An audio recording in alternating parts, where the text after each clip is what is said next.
বাংলাদেশে আইপিএল এর কোনো ম্যাচ দেখা যাবে না, মানে বাংলাদেশের কোনো টিভি চ্যানেলে আইপিএল এবার সম্প্রচার করা হবে না। আজকে কিন্তু এমন সিদ্ধান্ত নিয়েছে বাংলাদেশের তথ্য ও সম্প্রচার মন্ত্রণালয়। আসলে এরকম একটা সিদ্ধান্ত যে আসতে চলেছে সেটা কিন্তু একদিন আগেই আজ করা গিয়েছিল, কেননা যুব ও ক্রীড়া উপদেষ্টা, যিনি কিনা আইন উপদেষ্টাও, আসিফ নজরুল, তিনি তথ্য ও সম্প্রচার উপদেষ্টাকে অনুরোধ করেছিলেন যেন বাংলাদেশে আইপিএল সম্প্রচার বন্ধের উদ্যোগ নেওয়া হয়। আসলে এর পেছনে সবচাইতে বড় বললে ভুল হবে, প্রথম এবং প্রধান যে কারণ সেটাই কিন্তু মুস্তাফিজুর রহমানকে আইপিএল থেকে বাদ দেওয়া। মূলত মুস্তাফিজুর রহমানকে আইপিএল থেকে বাদ দেওয়ার প্রতিক্রিয়া স্বরূপই বাংলাদেশের তথ্য ও সম্প্রচার মন্ত্রণালয় আজকে তারা সিদ্ধান্ত নিয়েছে যে বাংলাদেশে কোনো আইপিএল এর ম্যাচ সম্প্রচার করা হবে না।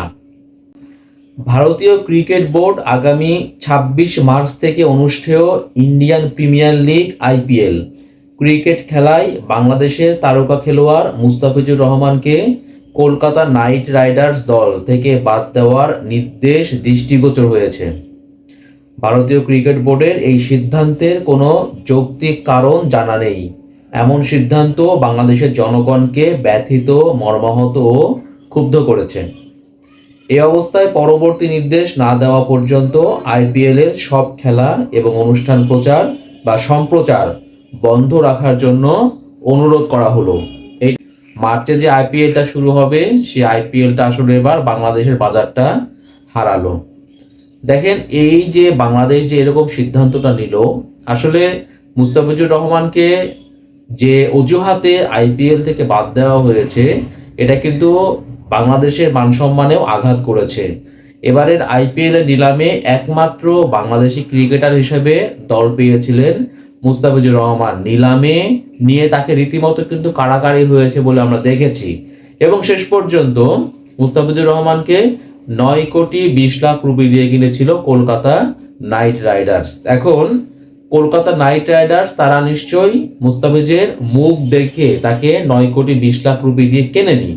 আলটিমেটলি মুস্তাফিজের পারফরমেন্স বিবেচনা করে তারা তাকে কিনেছিল, কিন্তু ভারতের কিছু উগ্র সমর্থকের কারণে আসলে শেষ পর্যন্ত মুস্তাফিজুর রহমানের আইপিএলটা খেলা হচ্ছে না। মানে মুস্তাফিজ শুধুমাত্র বাংলাদেশি হওয়ার কারণে তাকে আইপিএল থেকে বাদ দেওয়া হচ্ছে। এক্ষেত্রে বিসিসিআই কেকেআর কে নির্দেশনা দেয়, এবং বিসিসিআই নির্দেশনা পেয়ে কেকেআর তাদের স্কোয়াড থেকে মুস্তাফিজুর রহমানকে ছেড়ে দেয়।